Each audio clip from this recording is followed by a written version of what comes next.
Шоу-даун или попросту теннис для незрячих – нетипичное зрелище. Отсутствие картинки компенсирует острый слух, тишина, спокойствие и четкость движений.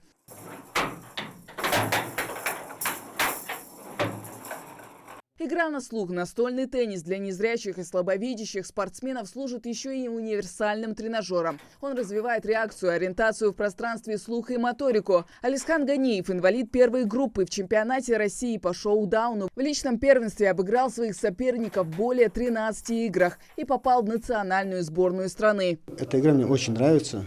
Она мне очень интересна, даже вот есть стремление добиться чего-то, да, в этой игре. Результаты чуток появляются потихонечку.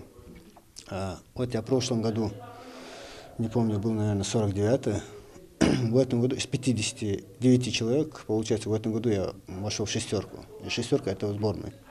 Спорт вслепую. Повязки на глаза нужны, чтобы уравнять шансы незрячих игроков и тех, кто способен видеть очертания. Неизменным остается только главное правило игры – не дать сопернику атаковать свои ворота. Задание не из легких, что только привлекает игроков. Поначалу, когда я сюда пришел, именно изначально я в медресе пришел, чтобы повторить Коран, который я учил, чтобы Брайль выучить. Братья тут играли, присоединился, стало интересно. Спорт, в любом случае, развитие реакции. Вообще я сторонник того, что человек не должен стоять на месте, поэтому увидел для себя возможность идти вперед. Что-то от настольного тенниса, что-то от аэрохоккея, чуть-чуть от бильярда. Для удобства предусмотрены закругленные края стола, ворота, специальные разделительные перегородки и особый инвентарь в виде лопаток и перчаток. Тут также используют шарик, внутри которого находятся металлические частички, которые позволяют игрокам во время игры ориентироваться. Подарили надежду десяткам людей в Альтиеве, которые видят этот мир иначе, и инвентарь в 2019 году за счет президентского гранта.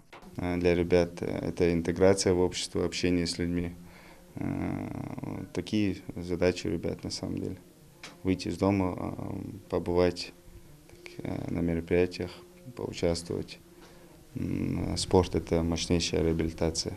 Впрочем, по словам участников, главное не победа, а возможность хорошо провести время и почувствовать себя настоящим спортсменом. А сделать им это удастся совсем скоро, 13 ноября, Международный день слепых, когда будет турнир. Хава Газикова, Магомед Белакиев, Новости 24.